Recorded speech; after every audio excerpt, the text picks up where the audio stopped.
Hello दोस्तों, नमस्कार। Exam bye RPD के इस नए प्लेटफॉर्म में आपका स्वागत है।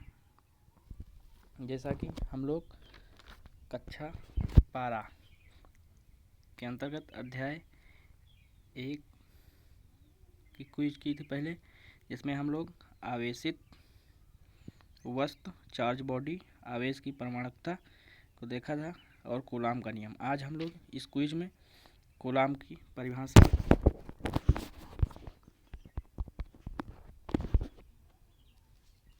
देखते हैं। शॉर्ट नोट्स, इससे हम जो भी दोस्त इंटर में हैं सबको बेनिफिट मिलने वाला है, क्योंकि हम शॉर्ट नोट्स के माध्यम से, क्विज के माध्यम से कवर करा रहे हैं। तो आज का वैद्युत आवेश तथा कूलाम का नियम का सेकंड पार्ट है। कूलाम का नियम का परिभाषा देखते हैं। चलिए नोट।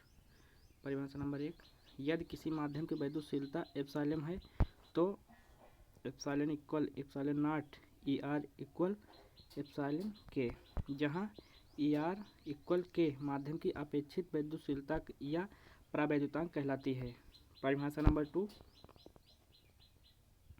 चालकों के लिए के इक्वल इन्फाइनाइट, जल के लिए के इक्वल 81, निर्वात के लिए के इक्वल 1। आगे की परिभाषा देखते हैं। परिभाषा number 4, epsilon naught equal 1/4 pi into Q1 Q2 अपान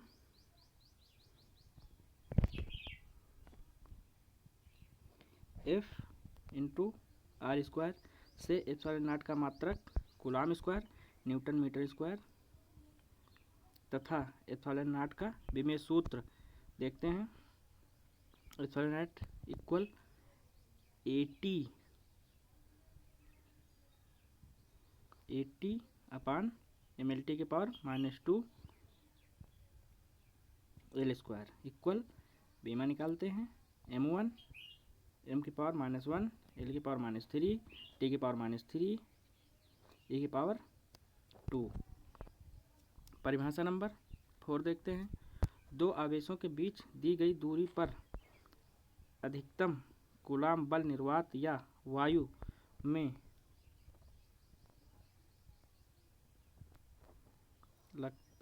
लगता है, अन्य माध्यम में ले जाने पर कूलाम का बल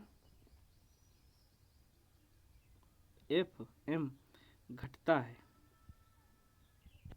और निर्वात में बल F का K1/K होता है। अर्थात फार्मूला देखते हैं, Fm इक्वल F/K।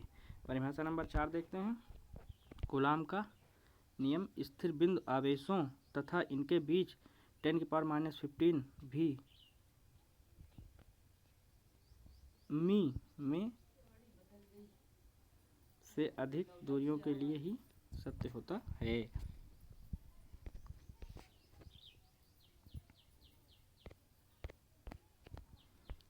आइए अगला हेडिंग देखते हैं। कूलाम के नियम का सदिश रूप। आवेश Q1 पर आवेश Q2 द्वारा लगा कूलाम बल vector F12 equal 1/4 pi epsilon not dot Q1 Q2 upon R square dot R21 equal 1/4 pi epsilon not into Q1 Q2 upon R cube vector 21। समीकरण नंबर 1, यदि आवेश Q1 बिंदु A पर तथा Q2 बिंदु B पर है तो वेक्टर 21 इक्वल वेक्टर BA तथा R इक्वल वेक्टर BA।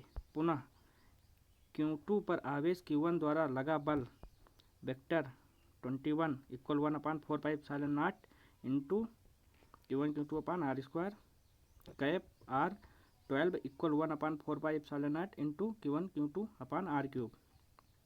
समीकरण नंबर 2, जहाँ वेक्टर 12 इक्वल वेक्टर AB तथा समीकरण नंबर 1 तथा समीकरण नंबर 2 में Q1 तथा Q2 के मान चिन्ह रखने चाहिए। जैसा कि समीकरण नंबर 1 में बी ए वेक्टर प्राप्त हुआ, समीकरण नंबर 2 में ए बी वेक्टर प्राप्त हुआ, दोनों के मान समान है।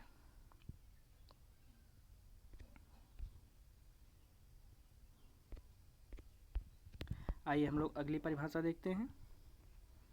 वैद्युत क्षेत्र की तीव्रता, इंटेंसिटी ऑफ इलेक्ट्रिक फील्ड। वैद्युत क्षेत्र के किसी बिंदु पर वैद्युत क्षेत्र की तीव्रता उस वैद्युत बल के बराबर होती है जो उस बिंदु पर रखे एकांक घनावेश पर लगता है। यदि वैद्युत क्षेत्र के बिंदु P पर परीक्षण आवेश प्लस QO रखने पर वैद्युत बल F हो तो बिंदु P पर वैद्युत क्षेत्र की तीव्रता E equal F/QO Newton coulomb. यदि वैद्युत क्षेत्र की तीव्रता सदिश राशि है तथा किसी बिंदु पर इसकी दिशा वह होती है जिसमें उस बिंदु पर रखा घनावेश चलने का प्रयत्न करता है। ये हमारी परिभाषा इंटेंसिटी ऑफ इलेक्ट्रिक फील्ड की थी।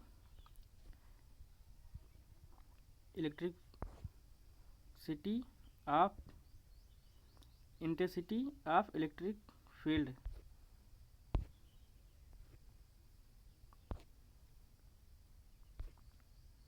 दो परिभाषा देखते हैं, नोट जो महत्वपूर्ण है, शॉर्ट नोट्स के माध्यम से। परीक्षण आवेश अत्यंत सूक्ष्म मात्रा का होता है अर्थात QO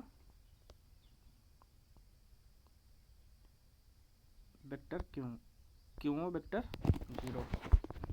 परिभाषा नंबर 2, एक अन्य परिभाषा से वैद्युत क्षेत्र की तीव्रता का मात्रक वोल्ट मीटर होता है जबकि Newton coulomb equal volt meter bracket में 1 NC की पावर -1 इक्वल 1 VM की पावर -1। दोस्तों आगे चलते हैं।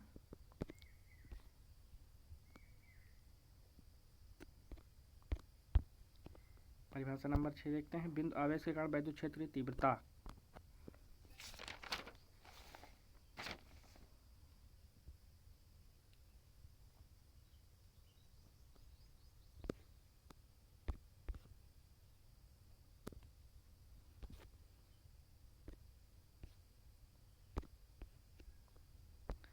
बिंदु आवेश के कारण वैद्युत क्षेत्र की तीव्रता, बिंदु आवेश प्लस Q स्रोत आवेश के कारण R दूरी पर वैद्युत क्षेत्र की तीव्रता। आइए इसे हम फार्मूला डायग्राम के माध्यम से समझते हैं। फार्मूला हमारा है E equal 1/4πε0 into Q1/R² newton coulomb. Diagram है हमारा केंद्र O से E की ओर डायग्राम चलता है जो कि केंद्र O पर प्लस Q और बिंदु P के बीच की दूरी R है। आइए डायग्राम के माध्यम से समझते हैं। स्रोत आवेश धनात्मक होने पर वेक्टर E की ओर दिशा दूरी की ओर तथा स्रोत आवेश के ऋणात्मक होने पर वेक्टर E की दिशा स्रोत आवेश की ओर होती है। परिभाषा देखते हैं शॉर्ट टर्म में। नोट, यदि किसी बिंदु पर वैद्युत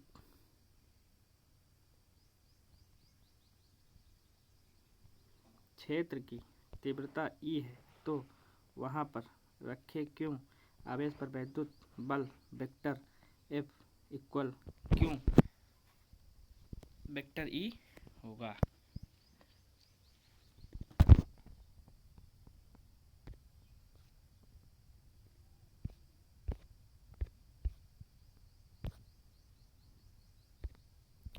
दोस्तों कुछ कैसी लगी, अच्छी लगी तो लाइक शेयर सब्सक्राइब जरूर करें। अभी दोस्तों हम लोग शॉर्ट नोट्स बना के इन हैंड वीडियो को देखते हैं। दोस्तों बहुत ही जल्द हम लोग डिजिटल बोर्ड पर आ जाएंगे जो कि हम लोग विस्तार पूर्वक देखेंगे और अच्छे से समझेंगे। आपको अगर कोई अच्छी लगी दोस्तों तो लाइक शेयर सब्सक्राइब जरूर करें। धन्यवाद। Thanks for watching.